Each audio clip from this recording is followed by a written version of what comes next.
4 courses de la fin de la saison, le jeune pilote Yann Damon se situe à la 2e place de son championnat moto. Le Lutrien, ou le Singe comme vous préférez, sera en Slovaquie ce week-end pour des jours de course très importants. À 20 ans, il espère être sacré champion fin octobre, ce qui lui permettrait de franchir une étape clé dans sa jeune carrière. Merci d'être avec nous, Yann Damon. Ça va toujours ? Toujours très bien. Toujours. Donc là, tu te prépares psychologiquement pour ce week-end là. Exact. Enfin, je suis déjà préparé. Là, je finalise ma préparation, on va dire. Ouais. Quand on dit finaliser sa préparation avant une course importante comme celle-ci, ça veut dire quoi ? Ça veut dire que tu dois faire attention à avoir des heures sommeil. Tu fais attention. Alors à quoi ? Comment ça se passe ? C'est toujours faire attention, toujours avoir une hygiène de vie le plus parfaite possible. Et puis après, une semaine avant la course, enfin depuis lundi, c'est d'arrêter totalement les entraînements et de faire uniquement énormément de stretching, etc. pour, entre guillemets, vider le muscle de son sang pour qu'on arrive et que le muscle soit à 100% de sa capacité. Comme on aura après 3 jours intenses d'entraînement, il faut qu'on arrive le dimanche soir à la course où on est aussi frais que le vendredi matin. Ça, c'est physiquement et psychologiquement, comment tu... De revoir le circuit, savoir exactement ce qu'on va faire, de voir avec l'équipe le plan de travail pour le week-end, savoir exactement qu'est-ce qu'on va faire à quel moment, et puis après aller la tête le plus libre possible. Ça se prépare. Tout ça se prépare. Un gros travail. Hein. Oui. Ouais. Ça a l'air de rien comme ça, hein, mais... Oui, c'est tout un programme. Il y a 6 week-ends de courses dans ton championnat, Yann, toute l'année, avec pour chaque week-end 2 courses prévues. Donc après 8 courses sur 12, t'es pour l'instant 2e. T'es tout près du premier, c'est ça ? Il a un petit peu d'avance, mais on peut encore mathématiquement l'avoir. Donc, si on peut l'avoir, il faut essayer de l'avoir. C'est ton objectif sur la fin de saison, clairement ? Alors, à la base, quand on a commencé ce championnat, on ne savait pas exactement le niveau qu'il allait avoir. Donc, le but, c'était vraiment de faire de l'expérience, de gagner le maximum d'expérience, de kilomètres, de ne pas faire d'erreurs, en tout cas le moins possible. Et puis, pour l'instant, c'est ce qu'on est en train de faire. On le fait parfaitement. Et puis, donc voilà, l'objectif, si on peut gagner, on va en tout cas pas s'en privé, mais on va pas non plus aller risquer au-delà de ce qu'on doit faire. En l'état, c'est de gagner de l'expérience par rapport aux autres qui en ont plus. On voit qu'on se rapproche, donc si on peut aller le chercher, on va tout donner pour le faire, mais on va pas essayer, on va en tout cas essayer de pas exagérer. Au départ de ces courses-là, vous êtes 30 au départ, tout le monde est assez jeune, a très envie d'une belle carrière en moto. C'est dur de se faire sa place, c'est la guerre sur le circuit, ça se joue à des centièmes la moto, donc chaque détail compte et quelle atmosphère tu ressens sur le circuit ? Il y a énormément de respect, mais aucune amitié. Parce que c'est vrai que quand on peut se parler, même avant, ça arrive avec d'autres pilotes. Parce qu'on est 30, mais c'est 2 catégories différentes. Donc il y en a avec qui on n'a rien à voir au niveau du championnat. Donc on arrive avec certains à parler, etc. Mais quand on est sur la grille de départ, c'est vraiment comme dans les films. On fait paraître rien, on se regarde. S'il y en a un devant qu'on voit un peu tendu, ça va nous donner de l'énergie de se dire lui il est tendu, je peux tout de suite le passer. Et c'est vrai qu'après quand on arrive au premier virage, c'est celui qui a le plus envie de passer, il passera. Et c'est vrai que ça se joue à rien et c'est pas facile, il faut vraiment se faire sa place, ce qui est pas facile. Est-ce que ce respect, il est aussi sur la piste ? C'est important aussi, vous allez à des vitesses folles. Comment tu décrirais ça ? Est-ce que, vu que ça se joue à des détails, comment ça se concrétise cette rivalité un peu intense sur la piste ? Il y a des décalages, c'est ça ? Il y a une notion d'aspiration en moto, toi d'être derrière le pilote juste devant. Le premier, Thomas Vidcock, te laisse pas trop passer devant, c'est ça ? Non, il me laisse pas, même des fois en qualification, essayer de suivre pour des trajectoires, il me laisse pas voir les trajectoires.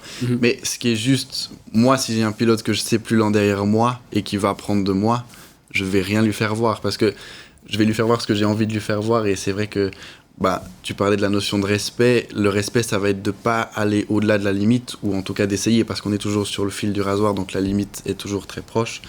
Et ça va être par exemple il y aura jamais de contact au-delà de la limite. Après, les contacts peuvent arriver quand on arrive à 4 de front au premier virage.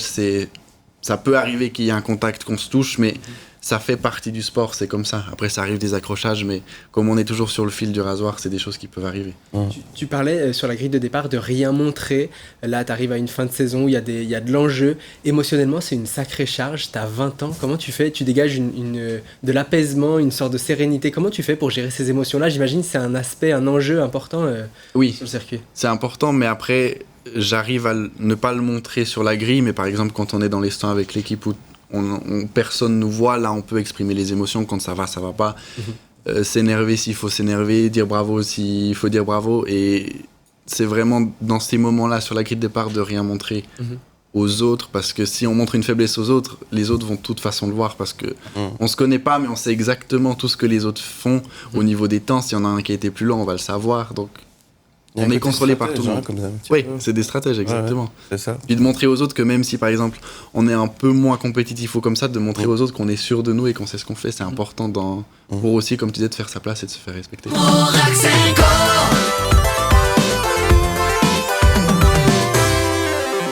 Avec Léo de Garrigue et avec Yann Damon, on parle moto ce matin. Et attention, ce week-end, chose sérieuse.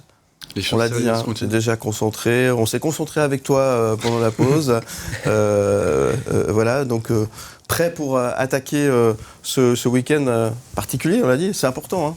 Oui, c'est important. Puis surtout, j'ai peu d'expérience par rapport aux autres. Donc de pouvoir gérer cette pression aussi, d'être devant au championnat, c'est quelque chose de nouveau, donc j'ai dû m'y habituer, mais on est toujours prêt. Je rebondis sur ce que disait tout à l'heure Léo de Garrigue. C'est vrai qu'on sent que tu es quelqu'un de très posé, très serein, la force tranquille, quoi. Ça aussi, c'est important. Ça, tu as dû travailler, ça, tu as dû apprendre à un peu gérer tes émotions, à rester un peu les pieds sur terre, quoi, tout simplement. Oui, quand même, c'est important d'être tranquille, mais alors quand je mets le casque, je change totalement. Ouais. Et puis c'est drôle parce que mon équipe qui est mon équipe maintenant, j'ai fait une course avec eux l'année passée.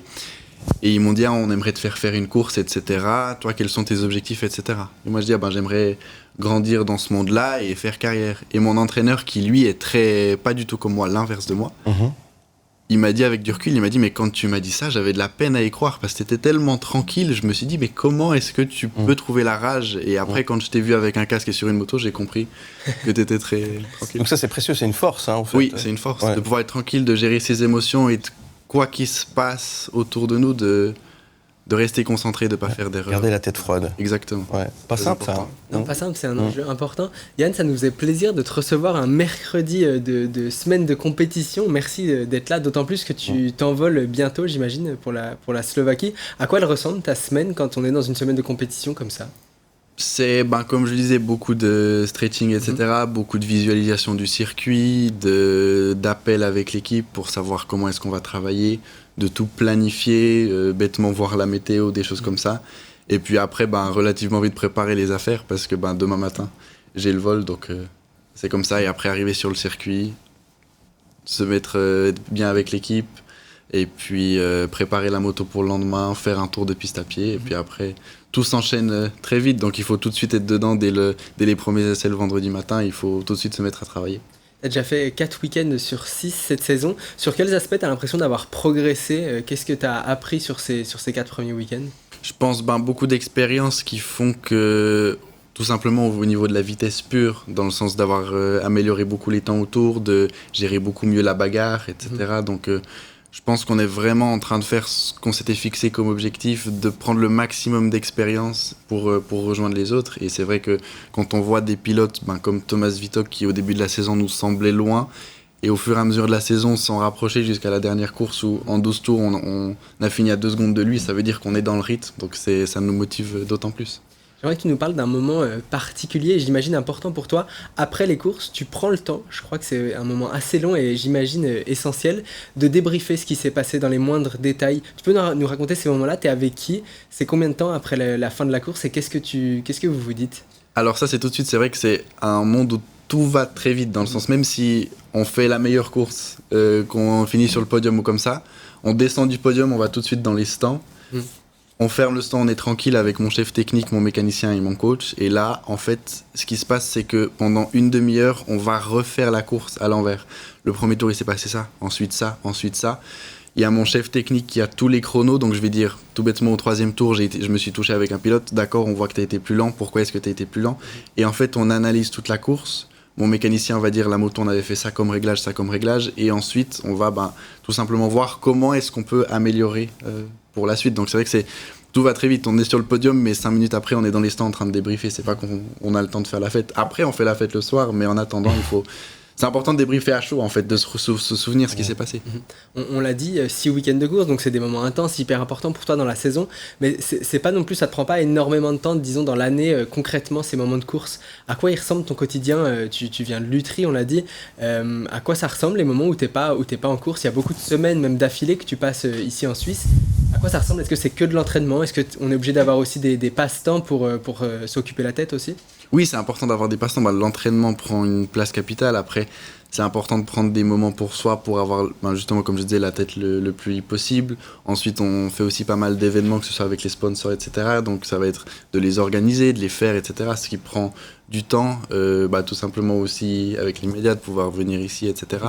Et puis, quand je suis pas en cours, je vais aussi souvent à Rome, où est basé mon entraîneur. Je me fais des semaines entières là-bas pour m'entraîner. Donc, au fond, je suis quand même relativement peu chez moi. Entre les entraînements, les courses, ça devient vraiment un métier à part entière. Tu seras pas là pour la fête des vendanges à Lutry? Non, malheureusement pas, je serai à Imola. Déjà pas mal. C'est déjà pas mal. C'est cool. Est-ce que tu as un plan de carrière? Après, on a déjà fait 4 week-ends sur 6. Tu sais déjà ce que tu veux faire la saison prochaine, par exemple? Alors, pour l'instant, je me concentre sur cette fin de saison. Le but, ce serait peut-être de refaire ce championnat avec, si on trouve les bons accords et des sponsors, de pouvoir avoir une moto peut-être plus performante et pour là, vraiment jouer la gagne avec l'expérience de cette année pour pas brouiller les étapes et aller vraiment faire notre chemin comme on doit le faire.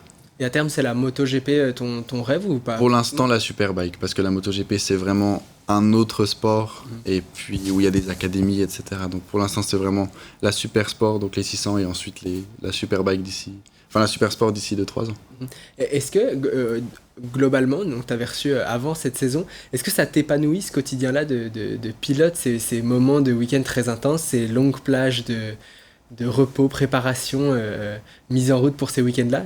De quelle manière tu ressens globalement la saison? Est-ce que tu prends plaisir? C'est beaucoup de plaisir que tu prends au quotidien? Oui, il y a quand même beaucoup de plaisir. Après, c'est quand même quelque chose où ça demande pas mal de sacrifices, dans le sens que s'entraîner aussi quand il fait froid l'hiver, d'aller en vélo, on n'a pas forcément la motivation, mais il faut le faire. Et ça devient un quotidien où on doit être très structuré. Et ça me plaît de voir que j'ai de la structure, etc. Et puis après, forcément, les week-ends de course, c'est beaucoup de travail, mais on s'amuse quand même. Sur la moto, il faut toujours s'amuser le plus possible. Donc c'est vraiment un quotidien qui me plaît. Et est-ce que c'est des milieux qui sont forcément coûteux? Est-ce que tu es aidé par la Suisse, par là où tu vis, par le canton peut-être? Comment ça se passe financièrement pour financer une saison comme celle-là? Alors on a les sponsors, bien sûr, c'est un sport qui malheureusement coûte beaucoup d'argent. Donc comme je disais, pour avoir une moto plus performante, etc., il n'y a pas de miracle, il faut trouver des nouveaux partenaires. Et puis après on a aussi la Fédération Suisse de Moto qui nous aide en donnant de la visibilité, etc. Donc il y a beaucoup de personnes qui doivent se mettre ensemble pour... c'est un sport individuel, mais finalement très collectif. Et on l'a dit, tu as 20 ans, l'expérience est très importante dans ces milieux-là où chaque détail compte. Est-ce que tu as pu prendre exemple peut-être avec des pilotes, en discutant avec peut-être des pilotes suisses? Est-ce que tu as des modèles en Suisse qui t'ont aidé, qui t'aident encore? En Suisse, un petit peu moins, parce que j'ai fait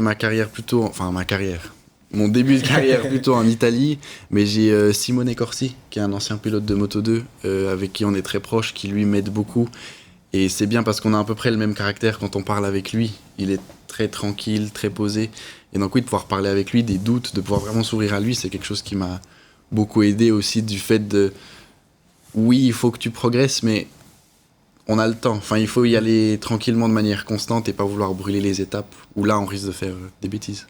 Donc c'est plus peut-être sur l'aspect peut-être mental aussi, de se projeter sur à quoi ça ressemble une saison, comment ça se gère, plutôt que sur l'aspect technique où là l'expérience concrète de la piste a plus de valeur. Oui, après on roule des fois ensemble avec Simone et on roule de temps en temps ensemble sur des journées, donc il va pouvoir m'enseigner des choses techniques, mais en dehors de ça on va pouvoir parler d'aussi la psychologie de comment...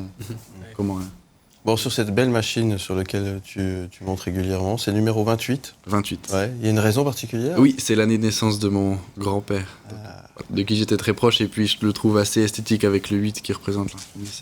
Très bien. Plaisir. Très jolie histoire. Bon, Yann, on te souhaite le meilleur, évidemment. Merci beaucoup. Merci beaucoup pour pour être resté avec nous durant 1 heure ce matin, juste avant cette étape importante qui est celle de ce week-end. Alors, on peut te souhaiter bien sûr de gagner, mais qu'est-ce qu'on peut te souhaiter d'autre alors? Parce que qu'est-ce qu'on peut t'envoyer comme bonnes ondes? De continuer à faire tout ce qu'on a fait cette saison, de continuer à travailler comme on a su travailler de manière constante, intelligente, et puis donner le maximum, faire le maximum, et puis ensuite regarder à la fin ce qui s'est passé.